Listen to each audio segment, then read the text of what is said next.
Xin chào tất cả các bạn nhé. Hôm nay thì mình sẽ hướng dẫn và chia sẻ cho các bạn cách cắt tỉa trên củ quả tạo hình một chiếc kính nhé các bạn. Vâng, thì mình xin nhắc lại là mình sẽ tạo ra một chiếc kính đều nhé. Thì kính thì các bạn có thấy rất nhiều loại kính, có thể là kính dâm này. Kính dâm là cái loại kính đáng sợ nhất. Và đây kính cận này. Và kính thứ ba là kính thời trang nhé các bạn. Thì cái kính thì có rất nhiều tác dụng nhé, như bảo vệ mắt mình này, hoặc là tạo cho mình một cái phong độ, phong thái khác biệt. Thì hôm nay thì mình không nói nhiều nữa, không lòng vòng nữa, thì bây giờ mình sẽ đi vào phần chính nhá.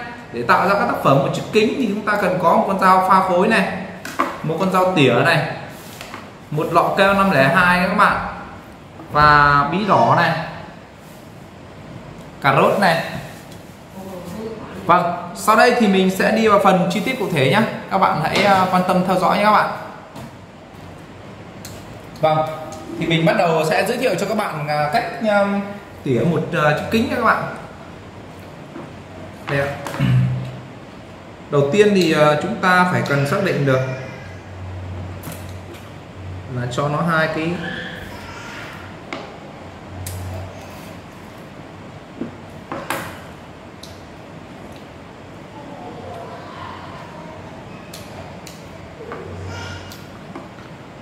gọng kính và hai cái đáy kính các bạn. Thì cái nồi cơm điện. Đó. Chúng ta sẽ bó lại, bó lại. Đó, sao nó phù hợp nhất các bạn nhé. Thì kính này mình đã nói giới thiệu các bạn từ đầu rồi. Kính này nó có rất nhiều kiểu nha các bạn. Kính cận này, kính thời trang này, kính lão này. Đó, nên là chúng ta để đây thì mình sẽ tạo một cái kính bình thường đấy các bạn nhé. Nói chung là kính chung chung thôi, nó cũng không phải là thời trang, cũng không phải là đây.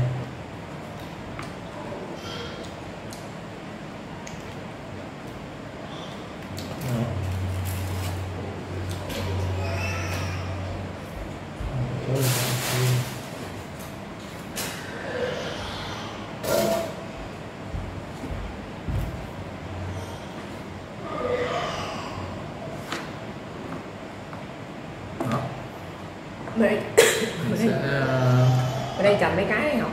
Mấy quả? Hai. Người chặt quả. Chúng ta bắt đầu bo lại nhé các bạn. Anh cô được không? Trỏng tí. Đó. Đấy uống hết bỏ túi nhá. Mình không Bo lại nhé. Bỏ được không? Để đấy. Bớt lạnh như thế. Đây. Châu.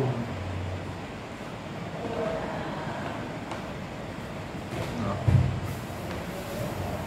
Thì mình sẽ chỉnh sửa lại một chút nữa các bạn nhé, để cho nó phù hợp nhé các bạn.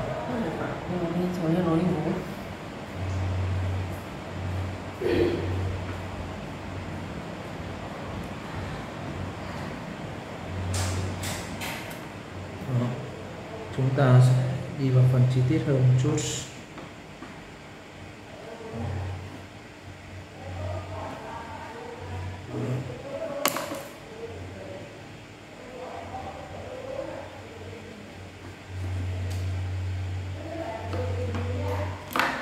Đó, đây là mình mô phỏng lại các bạn nhé.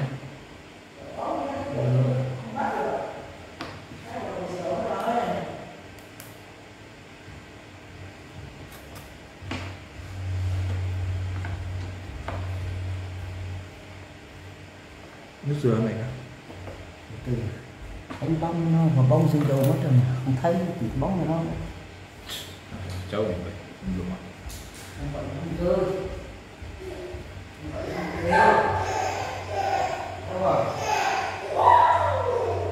Đó.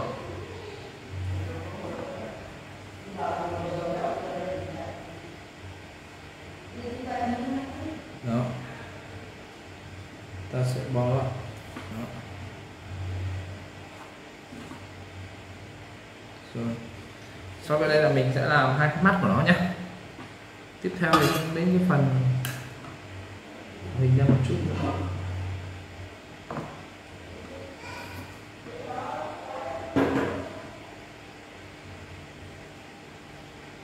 Đó, tạo hình. Ok.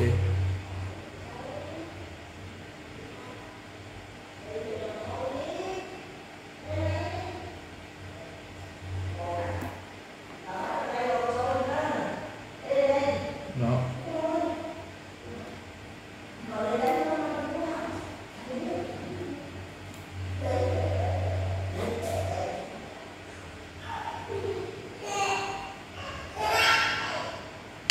Mình sẽ tạo hình cho nó các bạn nhé.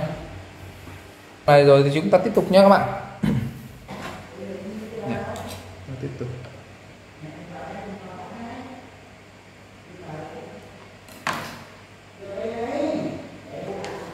Đó.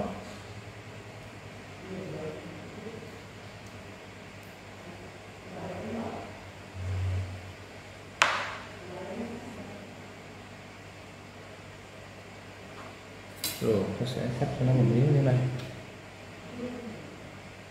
như này. Rồi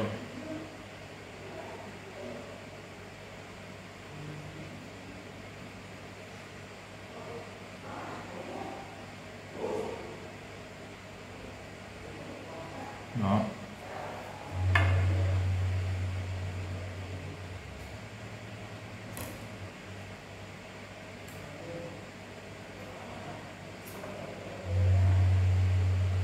Ok.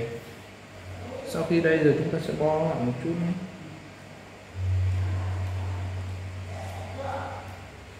Chỉnh sửa lại một chút để phù hợp nhé các bạn. Ok. Đây là cái mắt kính. Rồi mình sẽ cho nó rõ hơn một, tạo cái này vào giữa thì cho nó cho các bạn dễ hình dung hơn một chút nữa. Đó. Rồi thì mắt kính nó sẽ to hơn đó các bạn nhé.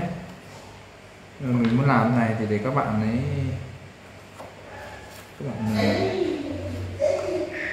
dễ hình dung hơn.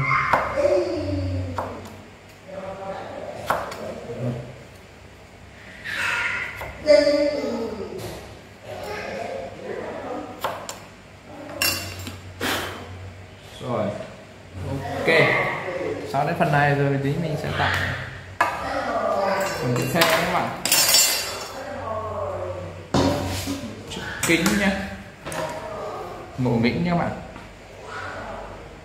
Thật ra thì nó sẽ ngộ nghĩnh hơn là nó tính chân thực thì nó sẽ không được như những cái kính ngoài đời thật đâu các bạn. Mà cái này thì nó mang tính ngộ nghĩnh là chính.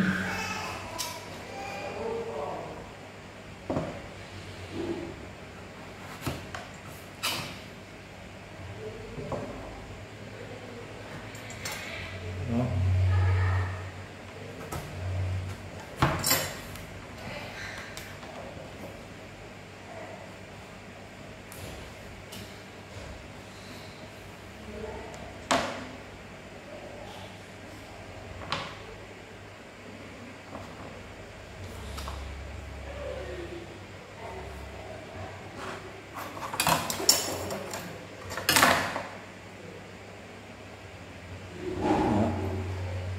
Đây này, rồi chạy thẳng nhé.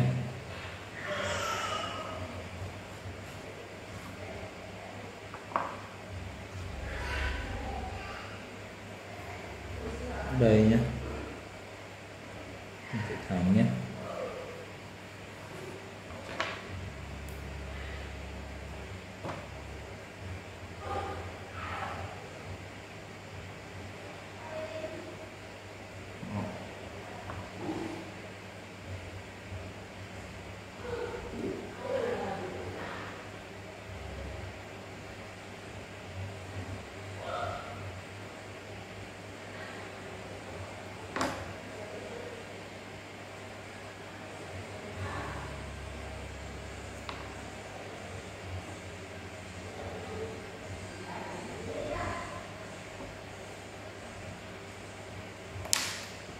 Rồi.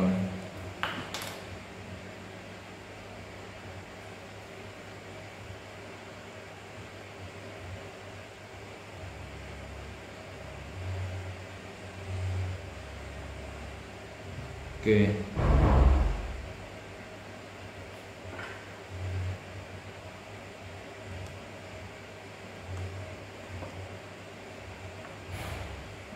Ok.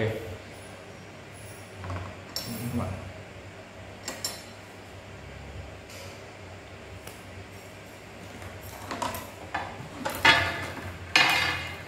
Thằng này đi. Đó. Thì mình đã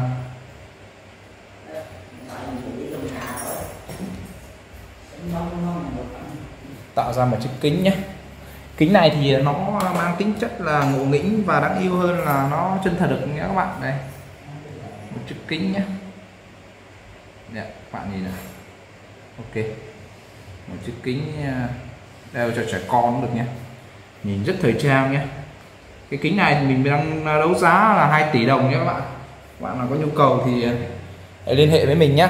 Một chiếc kính bằng củ quả cho các bạn nào yêu thời trang nhé các bạn. Đây ạ, một chiếc kính với giá 2 tỷ đồng, 2 tỷ Việt Nam đồng nhé các bạn. Đây nhé. Thì cảm ơn các bạn đã quan tâm theo dõi nhé. Thì các bạn xem video của mình thì hãy đăng ký kênh cho mình bình luận và chia sẻ, góp ý cho mình để mình có thể phát triển hơn trong những video tiếp theo. Và cảm ơn và xin hẹn gặp lại các bạn những video tiếp theo nhé.